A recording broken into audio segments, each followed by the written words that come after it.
Come on in, y'all. Today, I'll be making 5 Southern side dishes that are easy on the wallet, but not on the flavor. These are the kind of side dishes that'll have everybody going back for seconds. Easy and delicious, and you know I'll show you how to put it all together. Y'all know what this is. Take off.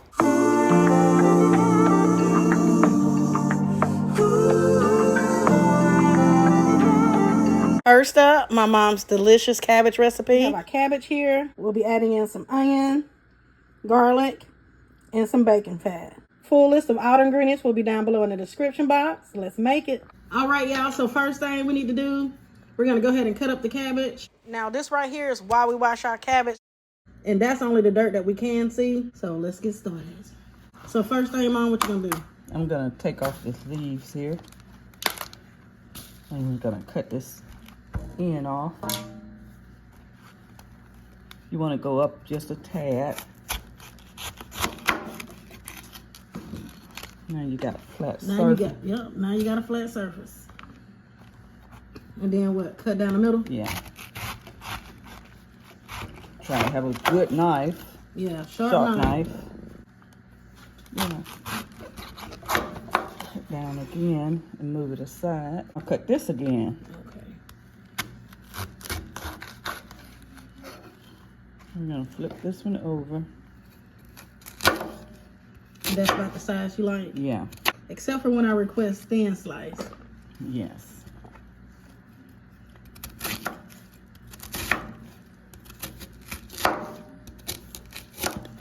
That's a little hard core. Throw that away. Get rid of that core, that middle part. You can actually do what I just did earlier, or you can go like this and take it out. This down again and do the same thing like I did the other one. Just cut little pieces. They're little bite-sized pieces. The size that we like, except for when I requested thin sliced. But at this point, it's time to go wash it. So next step, make sure you wash off your cabbage. Once you have your cabbage all washed, we can go ahead and cook. Mom likes to first go in and add in her cabbage to the skillet. Add on the onions. We have some fresh minced garlic she likes to add in. And now for the bacon fat. Now I'm going in with a touch of water. Like I said, just simple ingredients. And I know most people like to add chicken broth. I would have probably added chicken broth to mine. But when I tell you the best cabbage, simple ingredients. Now she likes to go in with just some salt. Season your taste. She likes to add in a few jalapenos. And a touch of black pepper. So then, Mama, what's next? We're going to put the lid on and let it start cooking and come back in about 2-3 minutes and stir. We have the temp set all the way up to high. After about a few minutes, we like to come in and give everything a good mix.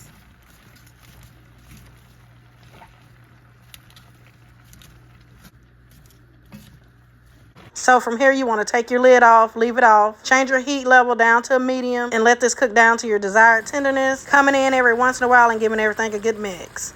Now, once your cabbage is done to your liking, you want to go ahead and taste and adjust your seasonings. And that's it, and that's all it is to it, y'all. These green beans right here are tender, seasoned just right, and packed with flavor. Let's make it. Get started and go over the ingredients. We have our green beans here, some chicken broth. We'll be needing some bacon, some potatoes, onion, and garlic. I have a full list of all the ingredients down below in the description box. Let's make it. First thing to get started, we need to go ahead and render out this bacon. You want your bacon to get a little brown. So once your bacon starts to crisp up, now's a good time to go ahead and add in your onions.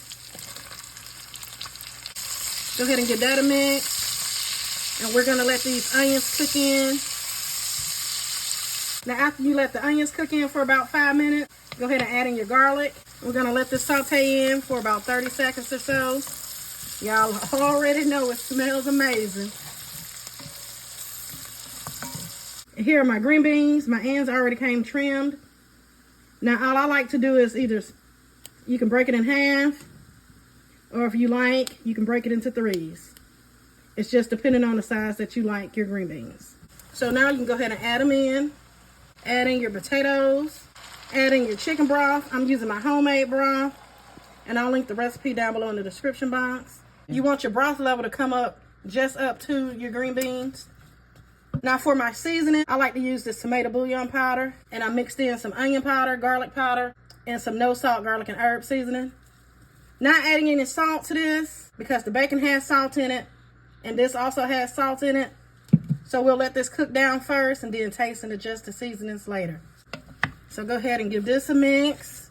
Scrape up any brown bits at the bottom of your pot.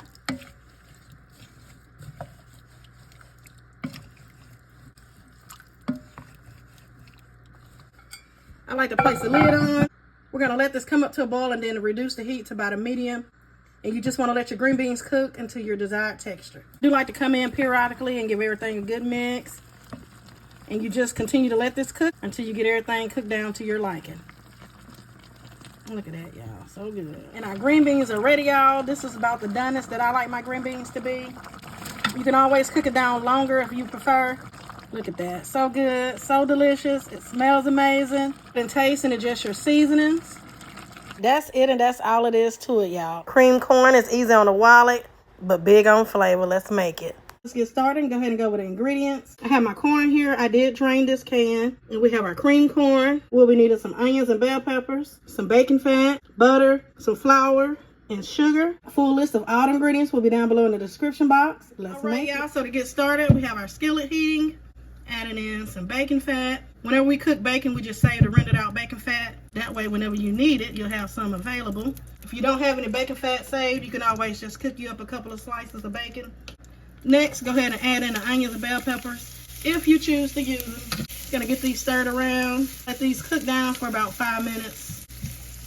Get them nice and soft. I just did a little fine dice on them. Now after about 5 minutes, we can go ahead and add in our corn. That's the loose sweet corn. And make sure you drain that one.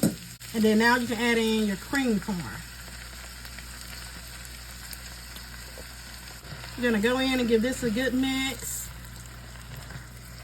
Have my heat on about a medium. Going in with a touch of flour just to help thicken things up. I used about a tablespoon, but it really just depends on how thick you would like yours. Be adding in just a little sugar just to bring out the natural sweetness of the corn. Season it up with just some salt. Season to your taste. Gotta have some black pepper. Now all you want to do is just go ahead and give this a good mix. And let this cook for about 15 to 20 minutes. You want to make sure you come in and keep it stirred. I tell y'all, the best corn. So good. Just remember to come in every now and then and give everything a good mix. And y'all, this is such a great way to use up the canned goods that you have sitting in your pantry. And here is our corn, y'all. Look at that. So good. You need to taste and adjust your seasonings. I'm going in with a touch of butter because butter just makes everything better. Get this mixed in. Easy side dish. Comes together in no time. And that's it, and that's all it is to it, y'all. It's simple, affordable, and full of southern flavor. Cheesy broccoli and rice casserole is always a crowd favorite. Let's make it. Here we go, y'all. Let's go ahead and get started and go over the ingredients. We have our rice here, our broccoli. I'll be using some sharp cheddar and some Kobe Jack cheese, some onions and garlic, sour cream, flour. We'll be needing some butter, some milk, and some chicken broth. Full list of all the ingredients will be down below in the description box. Let's make it. Okay, y'all. So first, let's get started and cook the broccoli. To some boiling water, I added in some salt. We're going to blanch our broccoli for about 3 minutes. Once it's ready, I like to go ahead and drain it and run it under some cold water and place it on a clean kitchen towel to help it dry out. Now for my rice, I like to cook mine in an Instapot. I'm doing 2 cups of rice, 2 cups of water. I like to use a bay leaf inside my rice as it cooks. It just gives the rice that extra flavor. I'll be using some chicken bouillon and some pepper. Get that a mix. And I just used the rice setting for 12 minutes. Okay, so for our cheese sauce, we want to add in some butter. We're going to get this melted down. Going in with some onions. Sometimes I like to add celery to this, but I'll be using some celery salt. We're going to let these cook down for about 5 minutes. And you want to come in occasionally and give these a mix. And after about 5 minutes or so, we can go ahead and add in our garlic. Get that a mix. We're going to let this work in for about 30 seconds. Next, we can go ahead and add in our flour. We're gonna let this cook in for about a minute. You wanna cook out that raw flour taste.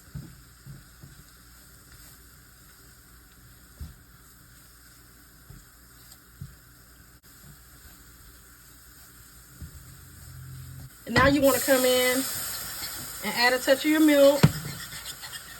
Work that in.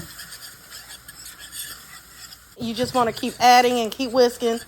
Whisk out any lumps.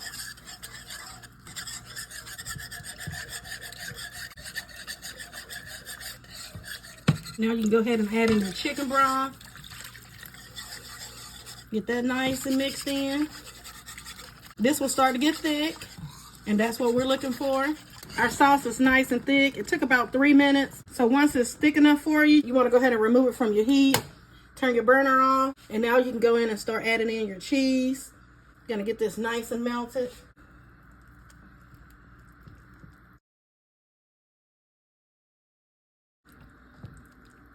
The residual heat, I'll go ahead and melt your cheese. Need to season it up. I'm using some celery salt, just a pinch, onion powder, garlic powder, some black pepper, and some Cajun seasoning. Get that all worked in. And now you want to add in that sour cream. That sour cream will help it get nice and velvety and keep your casserole from drying out. Okay, good. Go ahead and add in your broccoli. Go ahead and get that worked in. And then go ahead and add in your rice.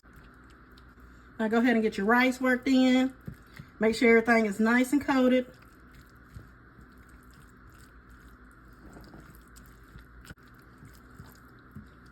Now once you have everything good and mixed, you want to go ahead and taste this and adjust any seasoning. Casserole dish has been greased. Now you can go ahead and add in your broccoli and rice. Get your spatula. You need all of that. Scrape all of that out and add it to your casserole. You're gonna smooth it over the top.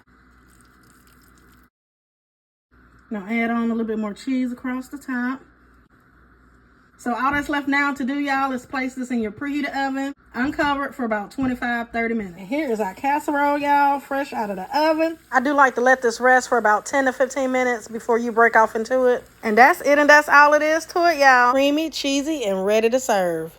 And this sweet potato right here. Soft and sweet. This is the one you don't want to miss. Here we go, y'all. Let's go over the ingredients.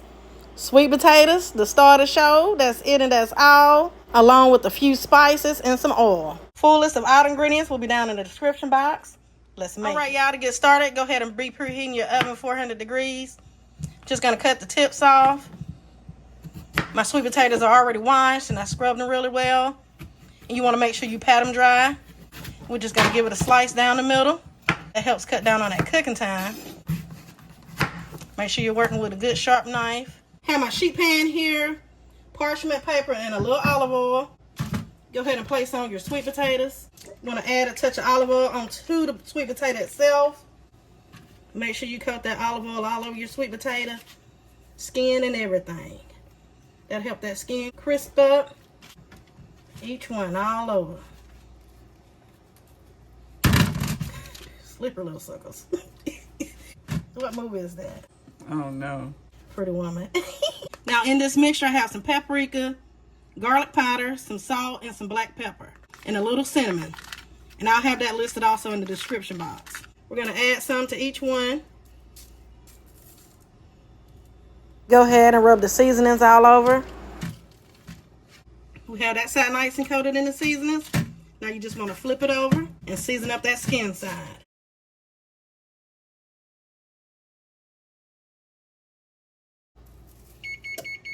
That's the oven. It's ready. And so are we. So you want to go ahead and place this in your preheated oven, uncovered, for about 35-45 minutes, or until the sweet potatoes are fork tender. My sweet potatoes are fork tender. Took mine about 40 minutes to cook. Mine are on the smaller side. You might need a little bit more time depending on the size of your sweet potato. And also keep in mind that each oven is different. Now let's give it a flip. Look at that, nice and caramelized. So good, y'all, and easy to make. Now what I like to do is go in and add on a touch of butter. Sometimes I like to add on a drizzle of some honey or a touch of some brown sugar. Perfect side dish to any meal. golden savory with just a touch of cinnamon. Y'all are gonna love this. That's it, and that's all, y'all. 5 easy side dishes. Now, y'all let me know down in the comments which one will you be making first. As always, thank y'all for watching. Be sure to thumbs up the video. Subscribe for the deliciousness. Happy Sunday, and y'all know the vibes. Be blessed.